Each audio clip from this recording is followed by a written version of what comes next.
오늘도 계시록 7장에 이스라엘 자손 중에 살아계신 하나님의 인을 받은 자들이 몇 명이라고요?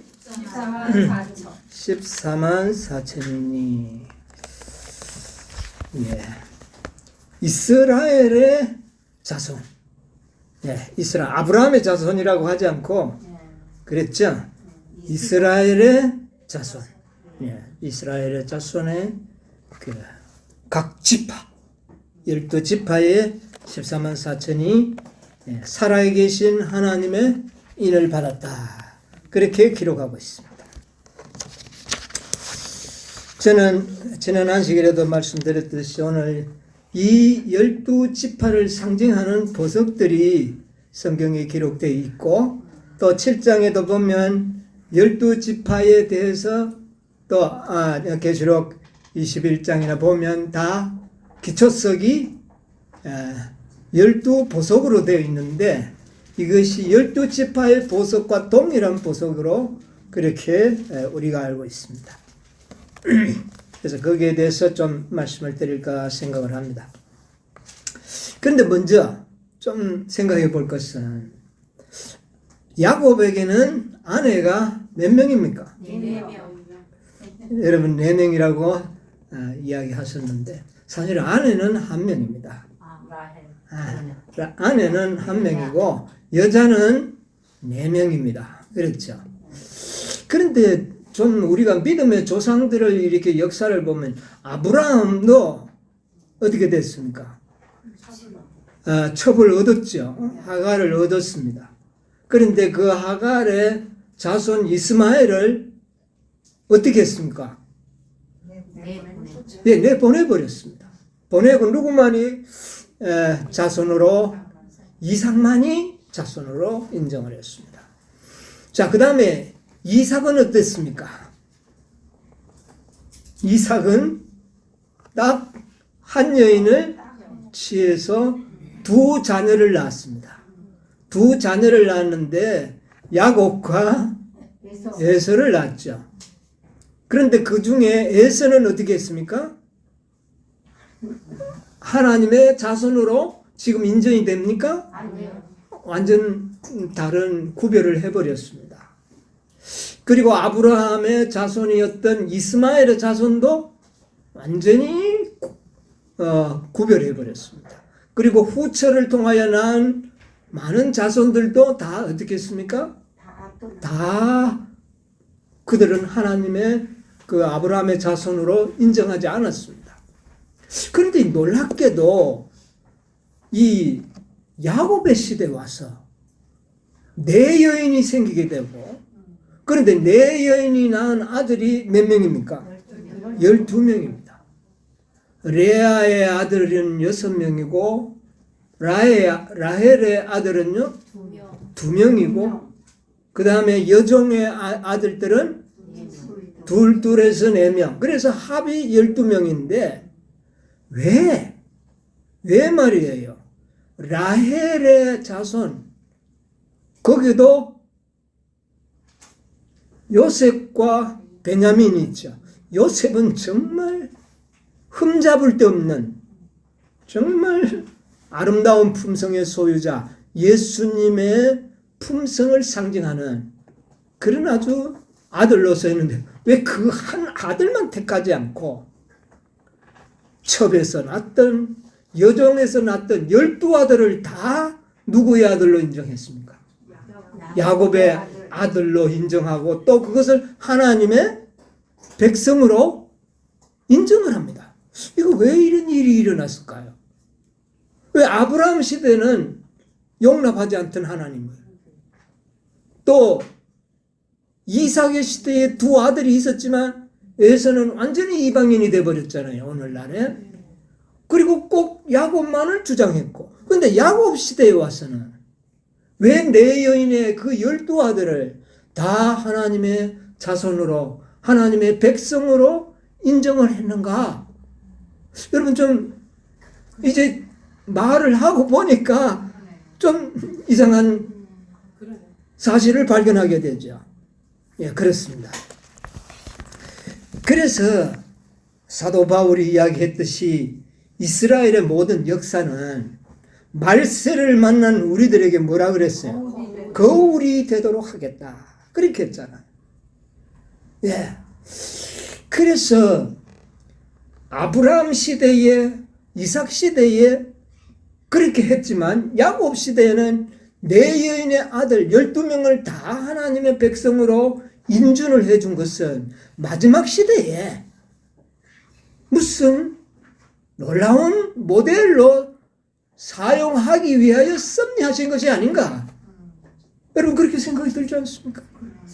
예, 말세를 만난 오늘날의 우리들에게 하나의 섭리를, 구속의 경륜 속에 나타나는 하나님의 섭리를 보여주시려고 그렇게 하셨지 않았는가 하는 그런 생각을 하지 않을 수가 없습니다.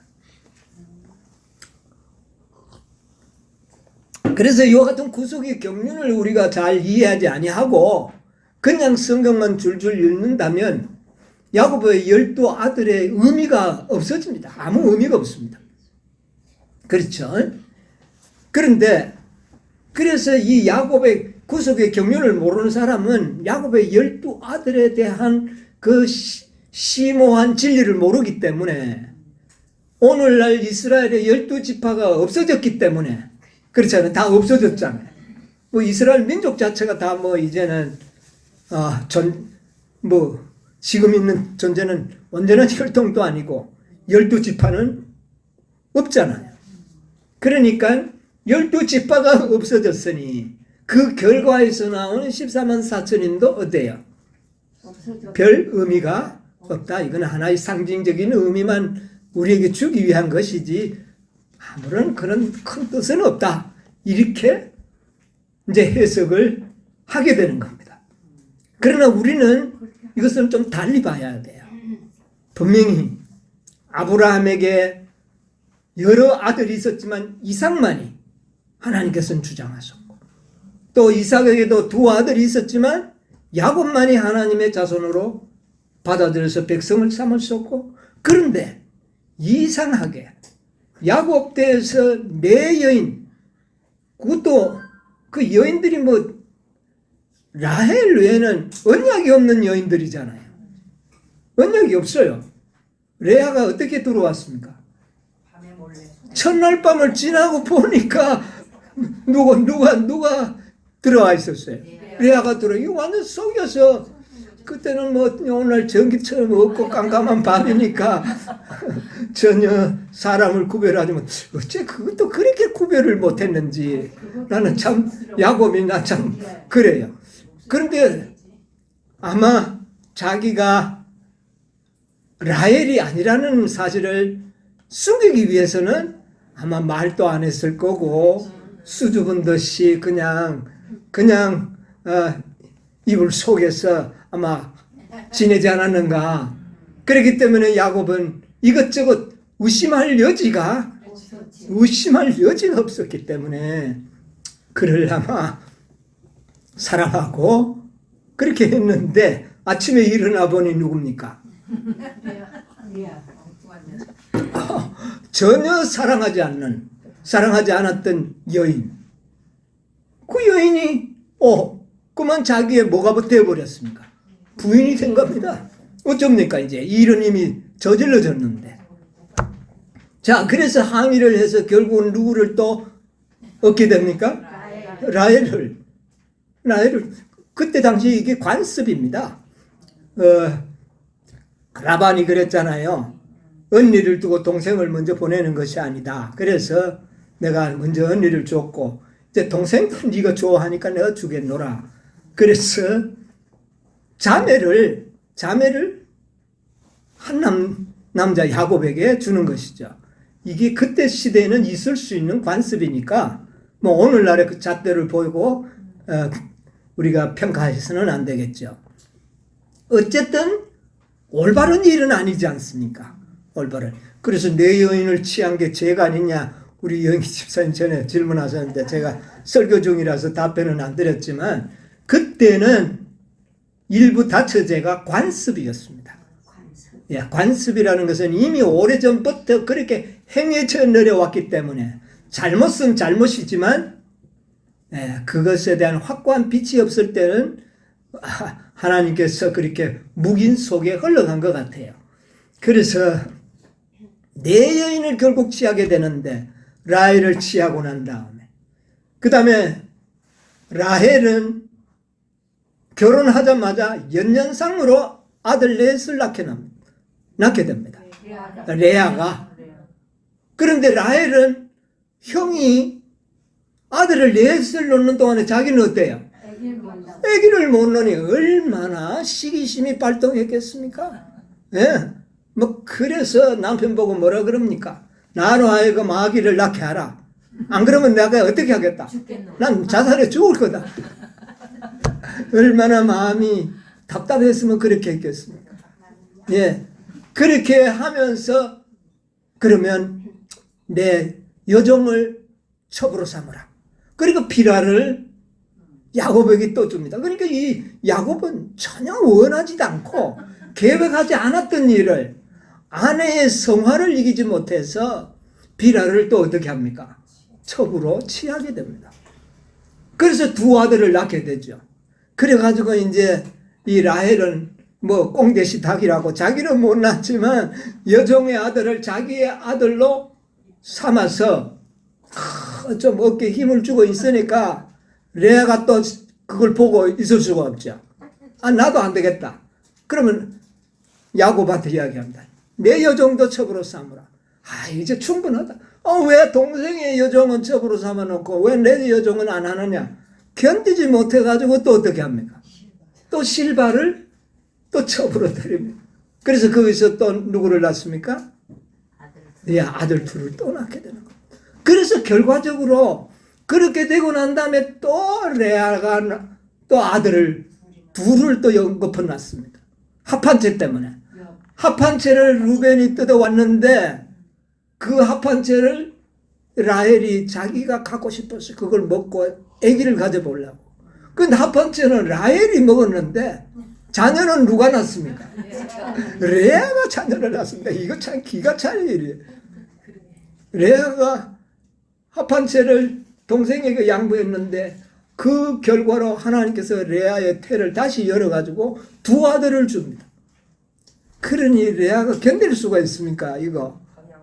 그래서 하나님께서 불쌍히 여겨서 그의 태를 여셔서 두 아들을 낳게 하죠. 그래서 결국 합이 몇 명이 됩니까? 12명이. 이런 놀라운 역사가 파란만장하게 일어납니다. 예.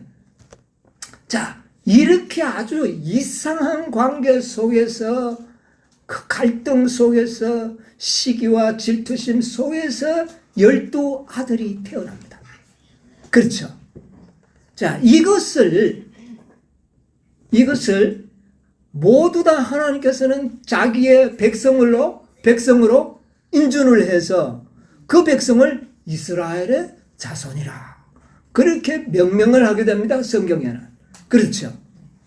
그런데 그 이스라엘 자손을 그와 같이 태어난 12명의 자손들의 이야기를 계시록 7장에 와서 딱 이용을 하는 겁니다.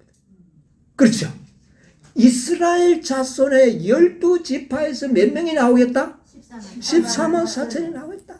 그들에게 내가 1만 2천을 빼가지고 1만 2천을 빼서 하나님의 살아계신 뭐를요? 인을 쳐서 내가 저 하늘 성전의 봉사자로 사용하겠다. 이 계획을 바뀝니다. 이거는 구속의 뭡니까? 경륜이에요. 14만 4천은 하늘 성전에서 봉사할 봉사자들이잖아요. 이게 구속의 경륜인데 이게 왜 이렇게 됐느냐 그 말이에요. 말세를 만난 우리들에게 뭐가 된다고요? 거울이 되도록. 자, 그래서 하나님께서는 내 여인이 그렇게 야곱에게 존재하게 되는 것을 계획했다 그러면 조금 뭐 이상하게 들릴지는 모르지만 그것을 섭리하셨다고 봐야 되는 겁니다. 하나님이 허락 안 하시면 자식을 낳든 마든 무시해버리고 그 중에 한 아들만 선택할 수도 있을 겁니다. 그런데 12아들을 다 포용하셔서 하나님께서는 당신의 백성으로 삼았다. 이게 왜 그러냐고 말이에요. 이거 이유를 우리가 좀 알아야 되는 겁니다. 자, 그래서 그런데 그 12지파는 예수님 당시에 오니까 다 지파가 없어져 버리고 유다 지파가 겨우 있었는데 유다 지파까지도 뭐 세상에 다 흩어버리는 이런 역사를 우리가 이미 알고 있잖아요. 그러니까 구속의 경륜을 적용하지 않으면 이거는 우스운 하나의 이야기가 돼요.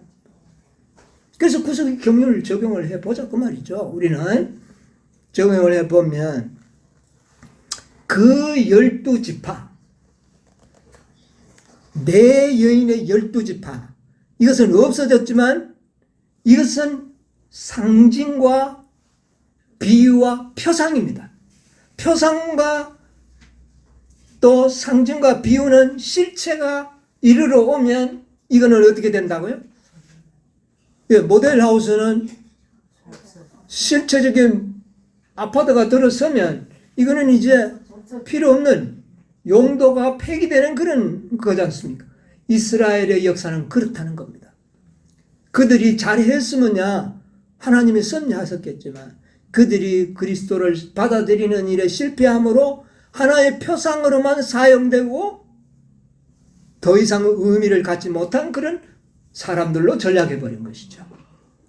그런데 내 여인을 왜 라헬의 자손으로만 구성을 하면 얼마나 좋겠습니까? 그렇죠. 요셉의 후손으로.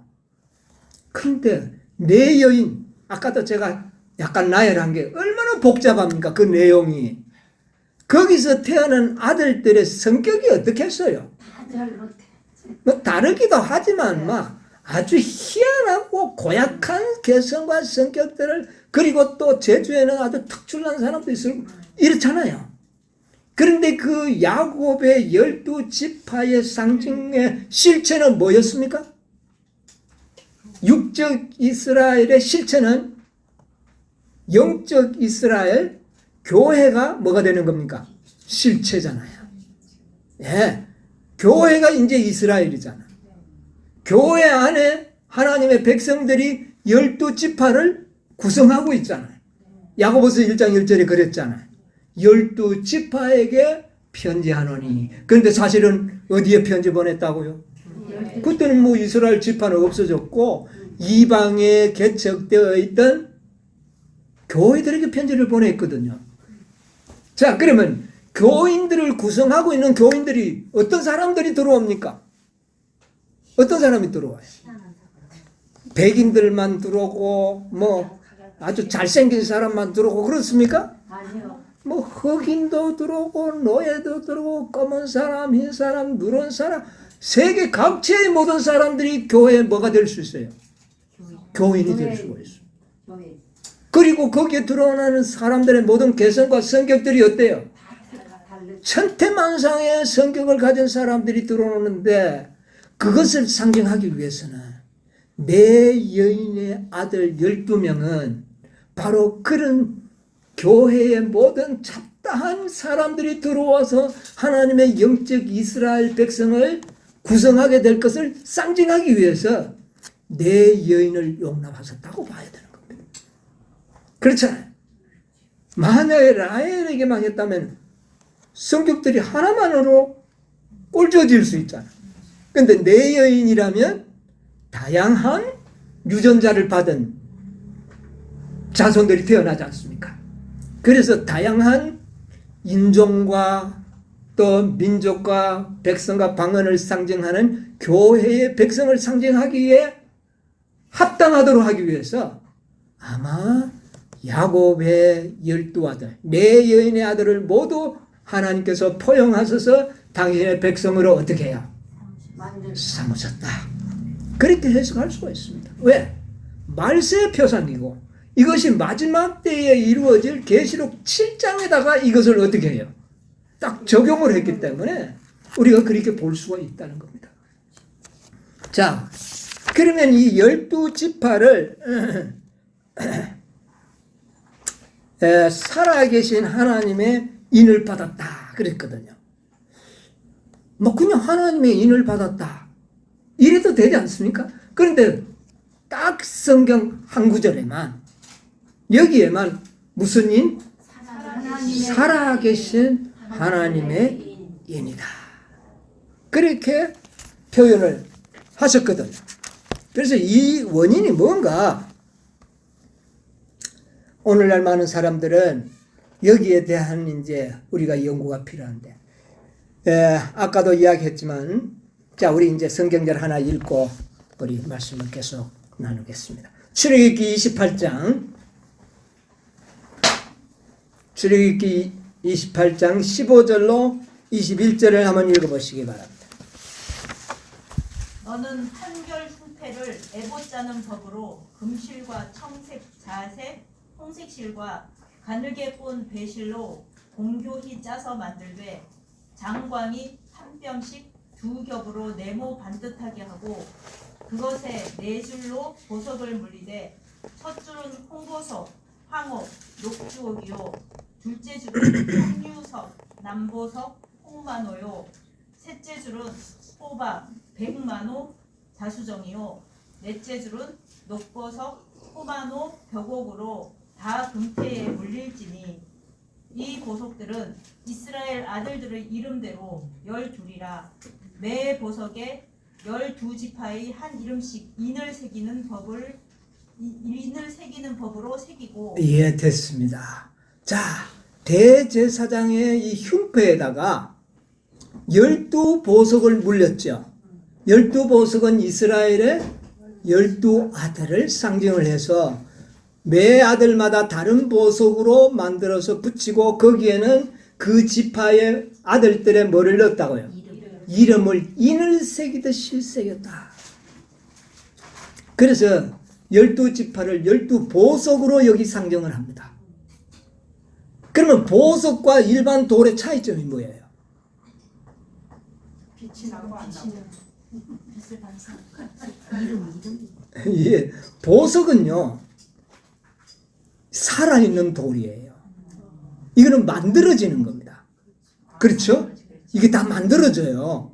아주 특수한 환경과 상황 속에서만 이거는 만들어지는 이 돌인데 이것은 살아있어요. 그래서 돌이 자라납니다. 돌이 자라나요. 자라나서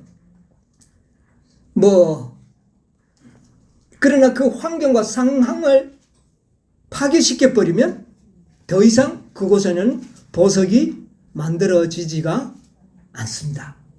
자, 그래서 살아있는 보석이기 때문에 이 12지파에게 14만 4천에게는 뭐가 쳐지는 겁니까? 살아계신 하나님의 인을 쳤다. 이것은 살아있는 보석이 될 것이라는 겁니다.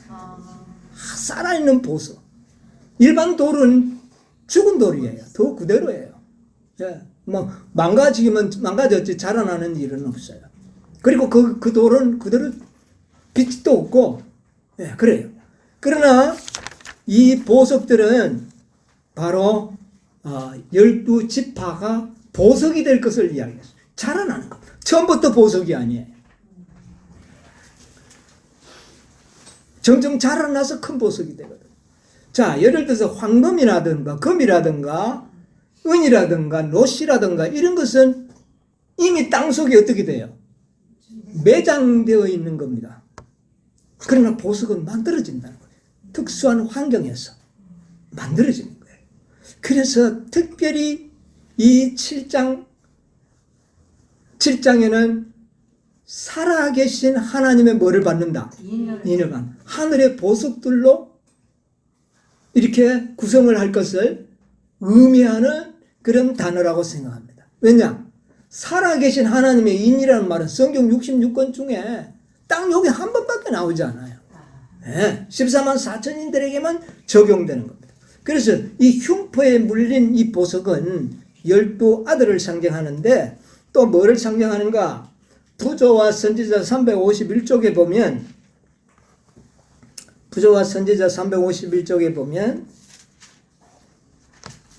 이런 말씀이 있습니다. 에봇 위에는 흉패가 있었다. 찾았나요? 에봇 위에는 흉패가 있었다. 에봇 위에는 승패가 있었다. 그것은 제사장의 제복 중에서 가장 신성한 부분이었다. 이것은 에봇과 같은 재료로 만들어졌고 그 모양은 사방이 모두 한 뼘이 되는 정방향이었으며 금고리에 끼워진 푸른 끈으로 어깨에서 늘어뜨렸다. 그 가장자리에는 하나님의 도성의 12기초와 같은 다양한 보석들로 이루어졌다. 그 사각형 안에는 견대에 있는 것들과 같이 지파의 이름들이 새겨진 금에 물린 12보석들이 4줄로 배열되어 있었다. 예, 이게 형편인데 여기 보니까 그 가장자리는 하나님의 도성의 12기초와 같은 다양한 보석들과 어떻게 해요?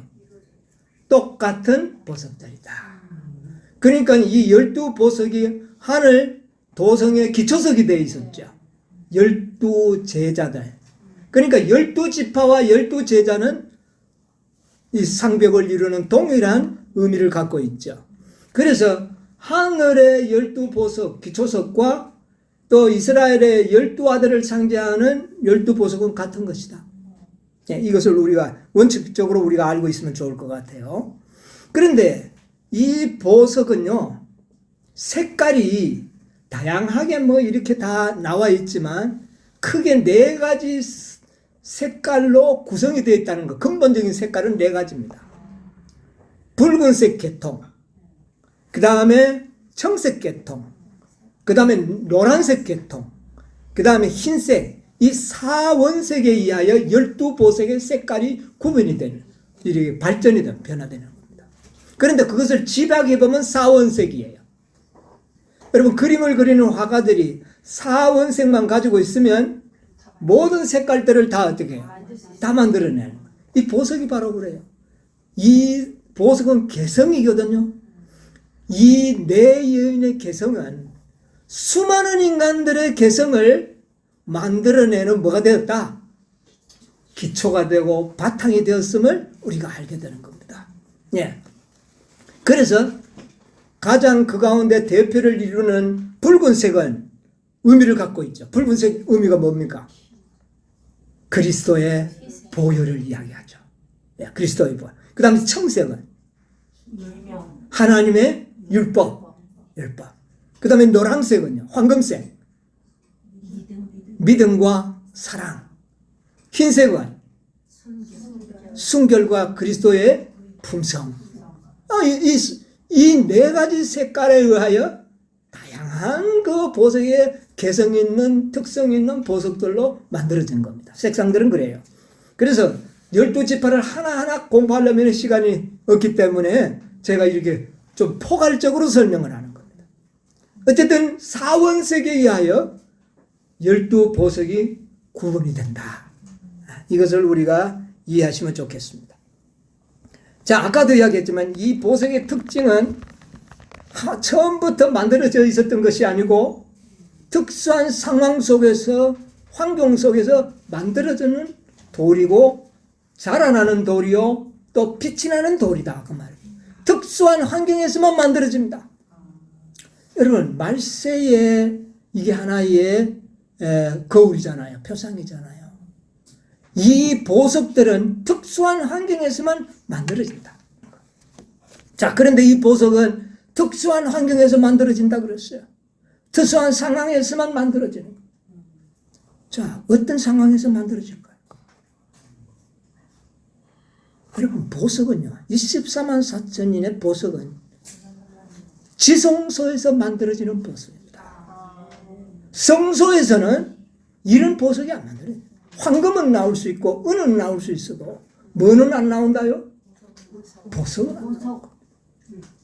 바로 지성소에서 보석으로 만들어진 사람의 수요가 몇 명이다? 14만 4천. 정확하지 않습니까? 네? 이 지성소의 온전한 진리, 그 빛에 의하여서 살아계신, 살아있는 돌이 되어가지고 이름이 새겨진 자들. 그들이 살아계신 하나님의 인을 받은 자들이에요. 그들의 수요가 몇 명이라고요? 14만 4천. 예, 이런 설명이 가능한 것입니다. 자, 화이주석 시편 144편 12절에 이런 주석이 나와 있습니다. 복음 성경 가지신 분들 찾아보셔도 됩니다. 시편 144편 12절의 주석입니다. 화이주석. 이게 편지 69 1903년도에 하신 화이부인의 말씀입니다. 찾았으면 한번 보세요. 거룩하신 세공사께서는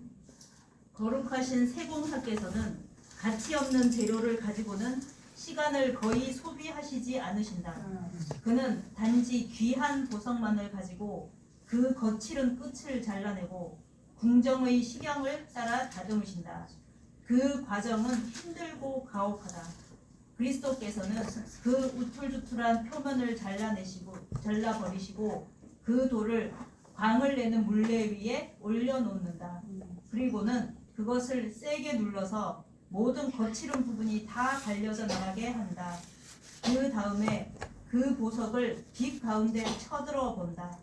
주께서는 그 속에서 자신의 형상이 반사되어 나오는 것을 보시고 그 보석은 그의 보석 상자에 넣을 만한 가치가 있다고 선언하신다. 네, 됐습니다. 거기까지만 보겠습니다. 자, 여기 보니까 보석이라고 해서 원석을 캐냈을 때 막 광채가 나고 빛이 나고 모양이 아름답습니까? 그런 원석은 없습니다. 아주 볼 모양 없는 그런 모습의 원석이 캐낼 수가 있어요. 그것을 어떻게 해야 됩니까? 첫째는 잘라야 되고 모양을 내야 되고 다듬어져야 되고 연마하고 빛이 나도록 만들어야 돼요. 그 일을 누가 하시겠다고요? 예수님이 그 일을 하시겠다는 것입니다.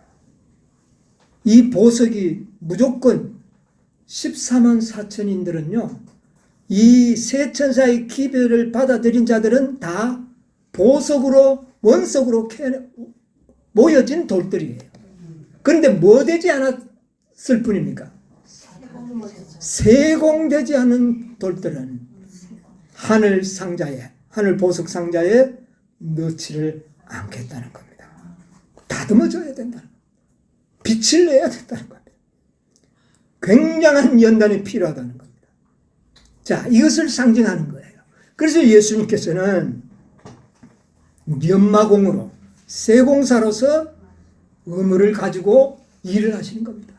여러분, 12보석이 대제사장의 흉패에 물려져 있습니다. 이 보석이 12보석은 가슴에 있어요. 이것이 보석으로 달리기까지는 그 대제사장의 가슴을 무던히 아프게 하고 고통스럽게 한 그 결과로 나중에 보석으로 다듬어져 나오는 것입니다. 붉은 보혈의 피로 씻기도 하고 율법으로 잘라내기도 하고 믿음으로 보호하기도 하고 또 그 다음에요. 그래서 결과적으로 백색에 뭐가 나옵니까? 빛이 나는 보석이 되는 겁니다. 여러분, 사원색이 있지만은 결과적으로 공통된 색깔이 딱 하나 있어요. 딱 끝에 나타나는 색은 뭡니까? 흰색이에요. 세키나와 같은 흰색. 그것은 12보석이 다 갖는 겁니다. 기초 색깔은 푸른 색깔, 뭐 청색, 뭐 노란색 이렇게 같지만 그 끝에 나타나는 빛은 뭡니까? 흰 세키나 같은 빛. 이것이 다 모두가 변화되어 다 그리스도의 뭐를요? 품성을 나타낸다. 그래서 궁극적으로 사단의 기만을 폭로하는 겁니다. 이들도 주님과 같이 변화되고 하나님의 형상을 나타낼 수 있다는 증인으로서 택함 받은 자들이 바로 14만 4천이 되는 거예요. 그렇게 증명이 되는 거예요. 자, 그래서 12보석은 다 어떻게 돼요? 변화될 수가 있다. 아무도 낭망하지 말아야 된다. 어떤 성격의 소유자도 변화받을 수 있다. 이걸 증거하는 것이 바로 14만 4천. 그런데 이 12지파 중에 딱 7장에 보니까 이름이 빠진 두 지파가 나와요. 누굽니까? 단과 에브라임이에요. 왜 이 두 지파가 왜 빠졌느냐? 빠지게 돼 있어. 왜냐하면 14명이니까. 다 하면 14지파가 되니까 2명. 그래서 뺀 겁니까? 아니에요. 만약에 단이 잘했더라면요. 요셉은 그 누굽니까? 레위가 들어갈 필요가 없어요.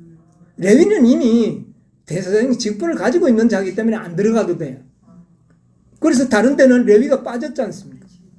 그런데 단이 빠지니까 그 자리를 누가 채우는 겁니까? 레위가 안 들어가도 될 사람이 들어갔고, 자, 그 다음에 에브라임이 빠지니까 안 들어가도 될 누가 들어갑니까? 요셉 아버지가 대신 들어가요. 요셉. 그래서 결국 이 12의 수요는 변동이 없다는 것을 보여줍니다.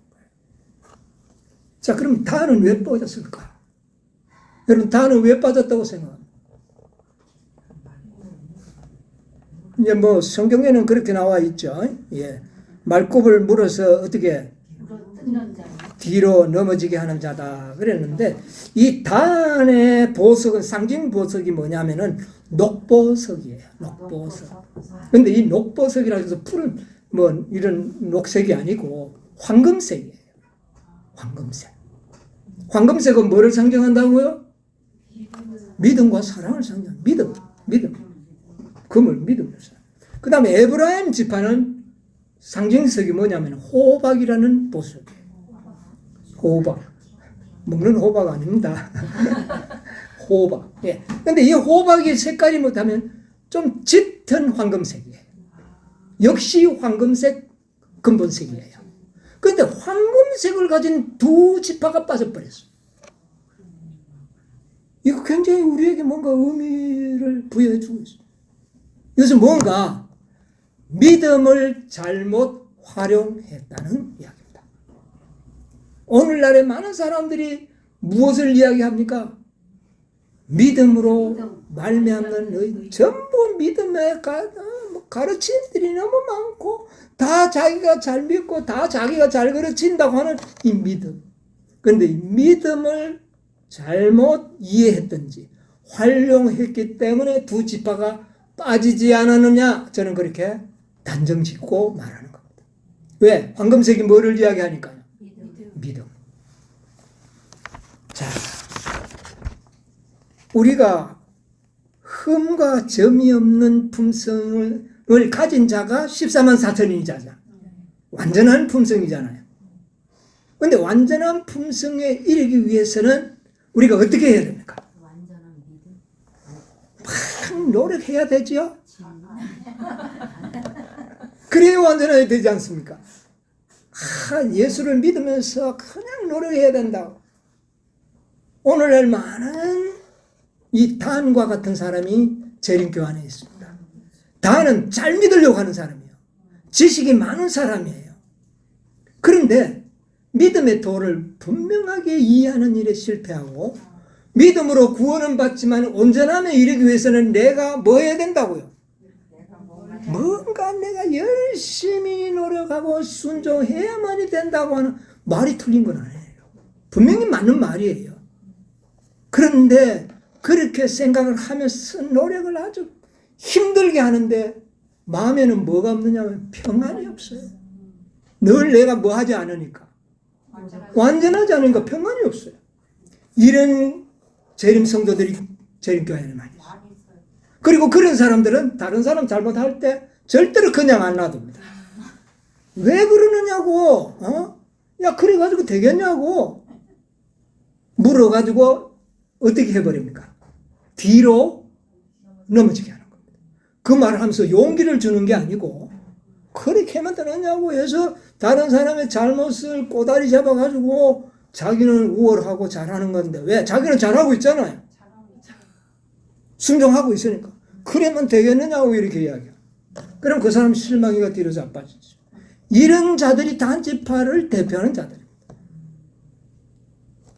마지막 이 세천사의 기별을 믿고 있는 사람들이 그런 사람들. 근데 그런 사람들은 못 믿는 사람이 아니고 잘 믿는 사람들.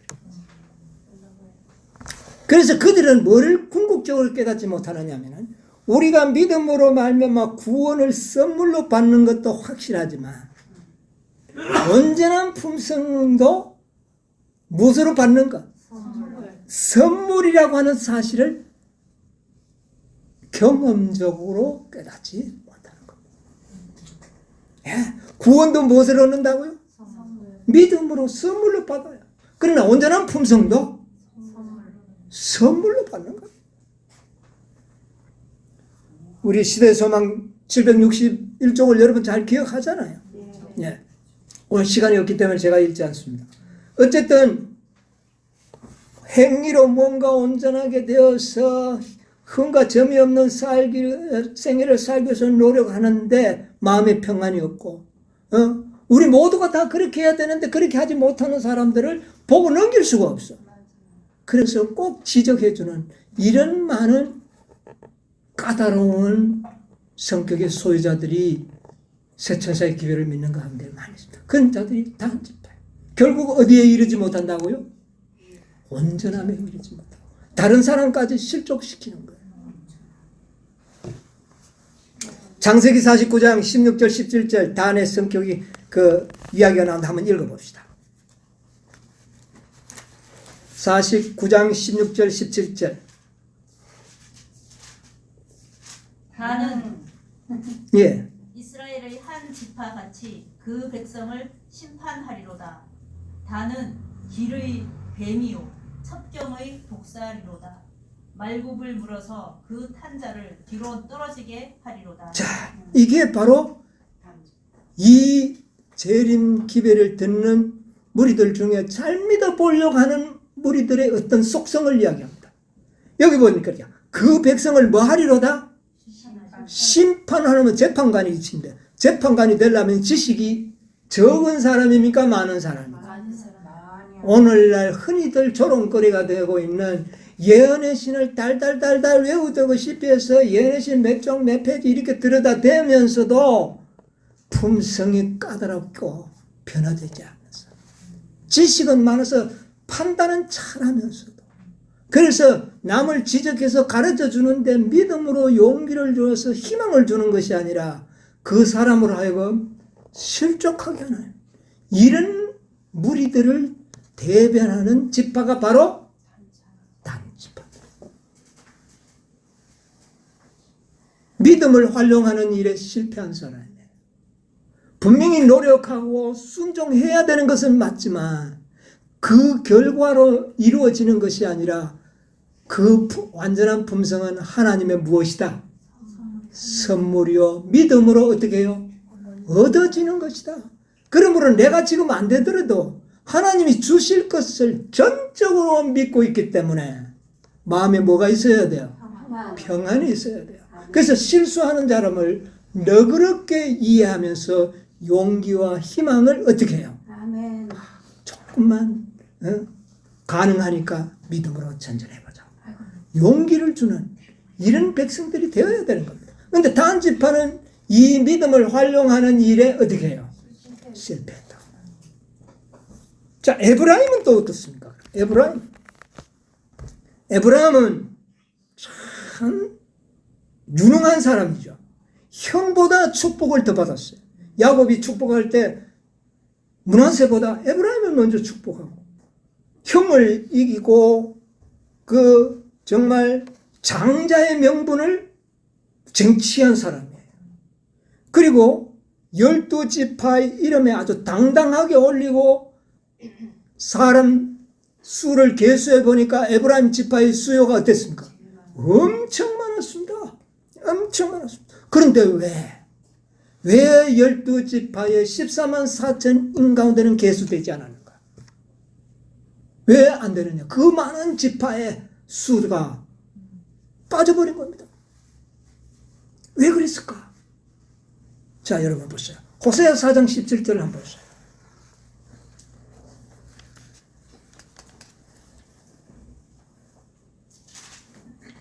에브라임은 에브라임이 우상과 연합하였으니 버려두라.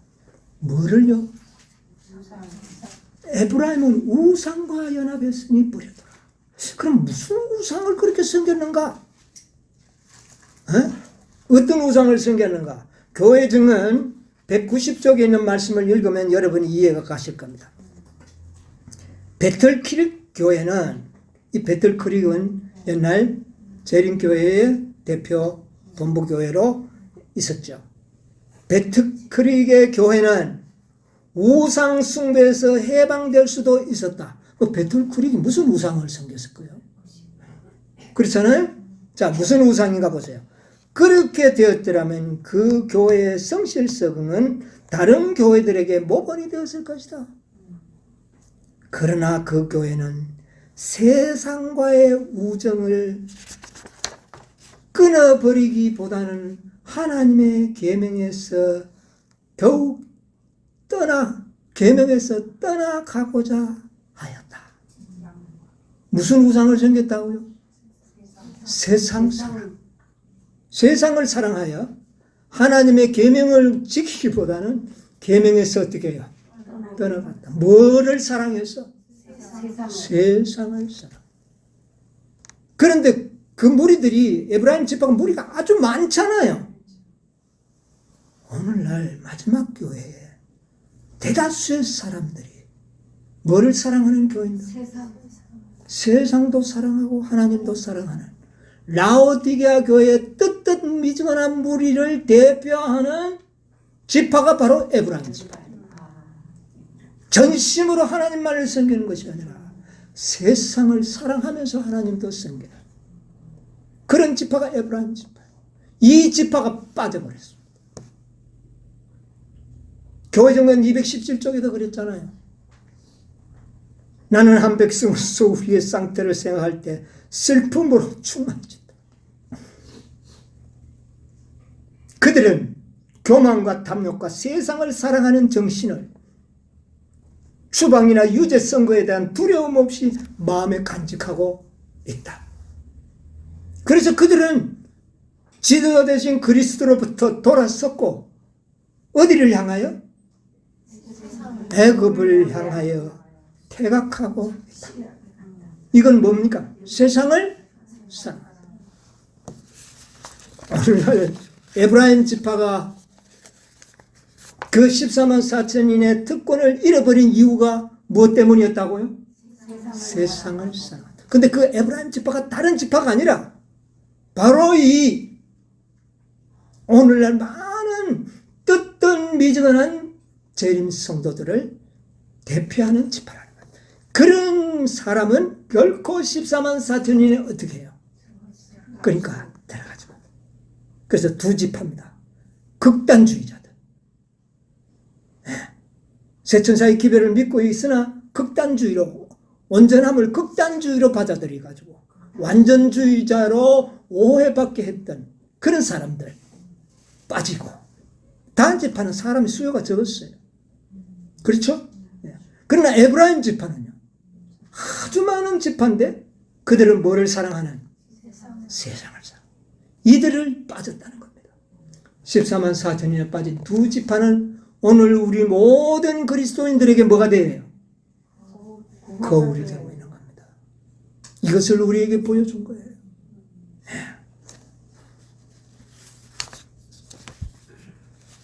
시간이 많이 갔지만은 이 유다를 이야기하지 않아요. 유다 지파. 유다 지파만 소개하고 마칠 겁니다. 유다는요, 참, 이 본래는 좋은 사람이 아닙니다. 유다 지파 여러분 보세요. 창세기 37장 26절에 27절 한번 보세요. 창세기 37장 26절에 27절. 유다가 자기 형제에게 이르되 우리가 우리 동생을 죽이고 그의 피를 은닉한들 무엇이 유익할까? 자, 그를 이스마엘 사람에게 팔고 우리 손을 그에게 대지 말자. 자, 됐습니다.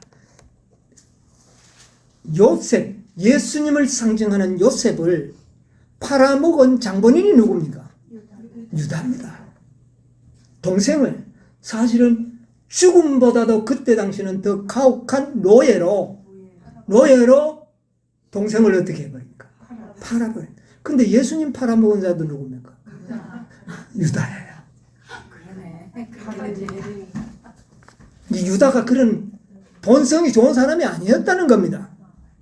그런데 나중에 이 유다가 얼마나 변화가 되었는지, 야곱의 축복을 할 때 유다는 모든 형제들의 뭐가 되겠다?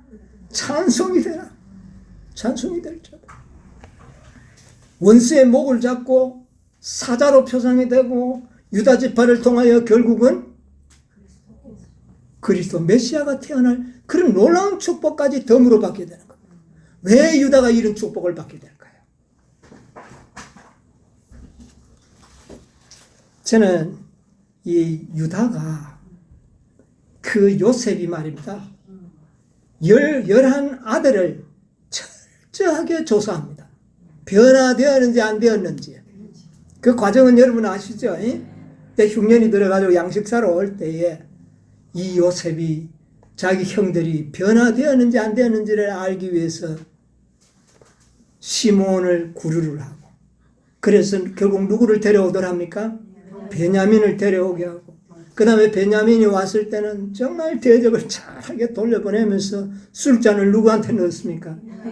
베냐민의 자루에 넣어놓거나, 얼마큼 기분 좋게 이제 가는데 가가지고는 내 술잔을, 은잔을 훔쳐갔다고 그렇게 이야기합니다.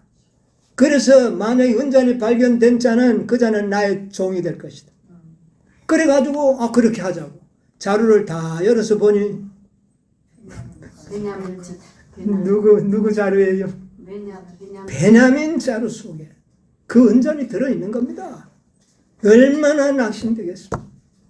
끌려와가지고 자, 이 잔은 나의 종이 될 테니까 너희들은 다 어떻게 해라? 다 돌아가라. 변화되지 않았으면 어떻게 할까요?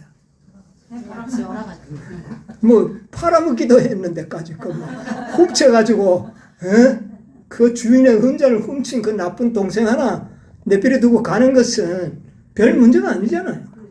왜 은잔을 훔칩니까? 그죠? 그때 당시에는 훔쳤다고밖에 보지 못하잖아요. 그래가지고 베냐민에게 누명을 씌워서 베냐민을 데려오니까 12 형제들이 다 어떻게 합니까? 안 돌아가고 다 따라서 궁전까지 따라옵니다. 와가지고는 이야기하는데 그때 대변자로 나오는 게 누굽니까? 유다가 나옵니다. 그래서 창세기 44장 말만 해도 저는 눈물이 나오려고 그래요. 이 창세기 44장에 보면 이 유다가 정말 그 11 그 형제들을 대변해서 나와서 대변해서 요셉에게 요셉은 그렇게 철저하게 그들이 변화되었는가를 확인을 합니다. 이게 조사심판의 장면입니다. 이게. 자, 그래서 오늘 이 장면만 한번 읽고 우리 마치도록 하겠습니다. 나는 이 창세기 44장 읽으려고 해도 마음이 뭉클해지는 그런 이 장입니다. 44장.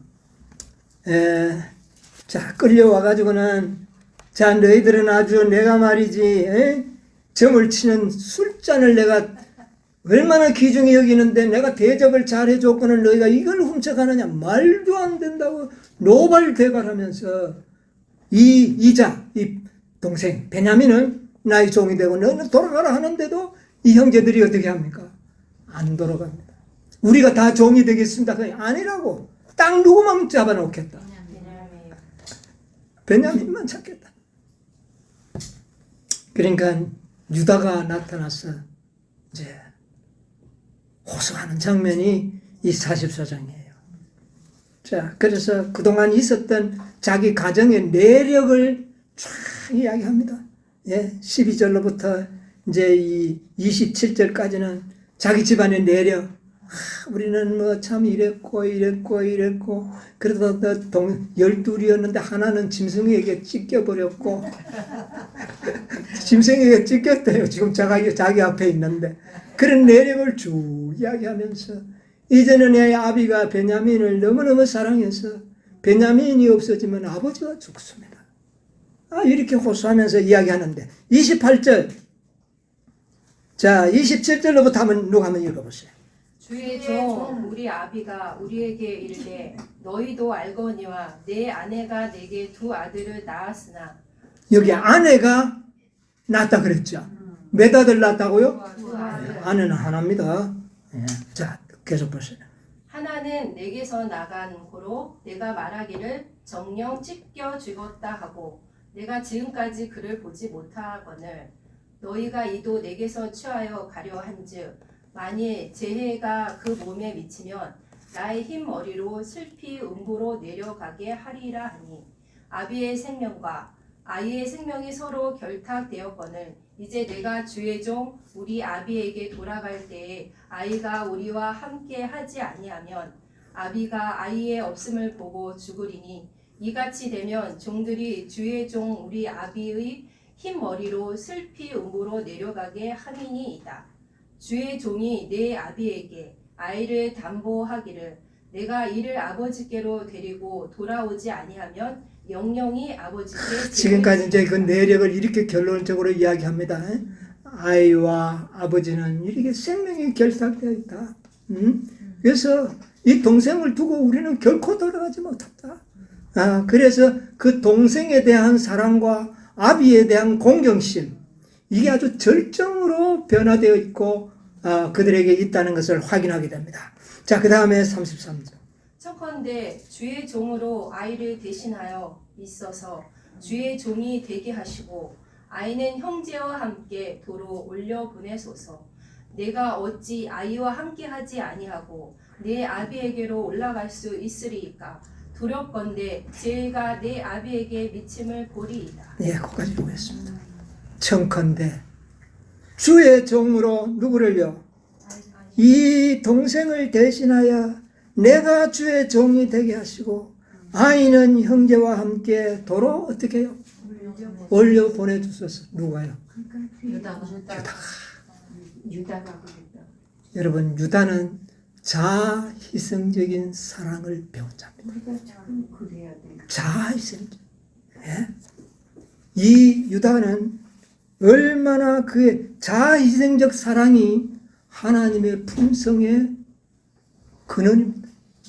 사랑의 근원이 자희생. 그런데 이 유다가 가장 아름답게 그리스도의 품성으로 변화된 대표자로서 나와서 변화하는 겁니다. 이 변화를 듣는 요셉이 가슴이 어떻게 됩니까?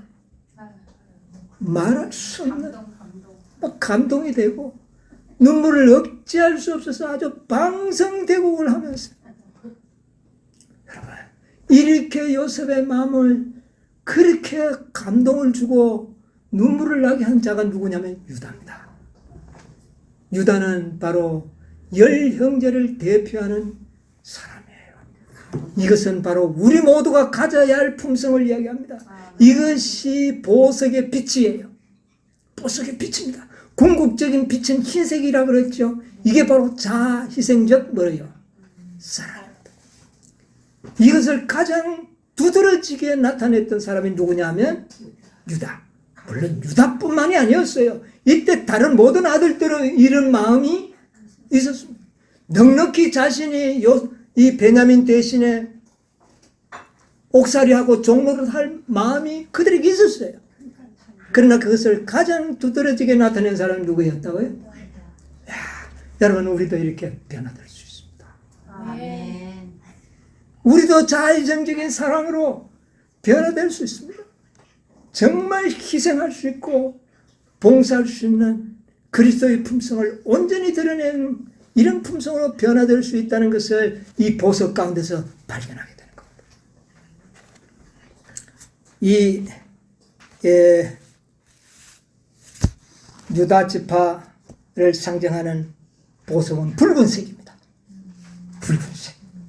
붉은색인데 이 붉은색은 그리스도의 보혈을 보지 않습니까?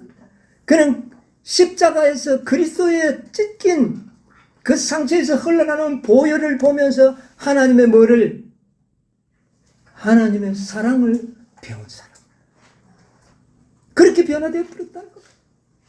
여러분 우리가 그리스도의 보혈을 통하여 우리는 하나님의 사랑을 배워야 합니다. 아멘. 그런 자들은 온전하지 못한 것은 용납하지 않는 마음을 가지게 되는 겁니다. 아멘. 내 마음속에 아직 죄를 용납한다는 것은 견딜 수 없는, 있을 수 없는 일이에요. 14만 4천이 있는 그런 마음을 가져야 돼요. 결코 용납할 수 없는. 어려워서 어떻게 하나? 그게 아니에요. 내가 이런 하나님의 사랑과 은총을 받고도 내가 부족한 상태에 머물러 있다는 것은 결코 용납할 수 없는 그런 믿음의 소유자들이 되어야 되는 겁니다. 아멘. 이런 믿음을 활용해서 변화된 자들이 바로 14만 4천인의 모델이 되는 겁니다. 여러분, 자아희생의 사랑을 그리스도의 보혈을 통하여 배워나가야 되는 겁니다. 아멘. 이것은 누가 시키고 강요해서가 아니라 그것은 믿음을 통하여 그리스도의 보혈을 통하여 내가 깨달아지는 결과가 되는 것입니다. 12 형제들은 다 그처럼 자아희생적인 사랑으로 변화되어 있었습니다. 그런데 단 지파와 에브라임 지파만 믿음을 활용하는 일에 실패했습니다. 여러분, 단의 속성을 갖지 않게 되기를 바랍니다. 에브라임과 같은 그런 마음을 갖지 않게 되기를 바랍니다. 그러면서 우리가 믿음으로 전진한다면 모두는 다 어떻게 해요? 승리 이스라엘이 될 수 있습니다. 아멘. 하늘의 보석이 될 수 있다. 이런 놀라운 축복을 다 받아 누리시게 되는 여러분과 제가 되기를 간절히 바라면서 말씀 마치겠습니다. 아멘.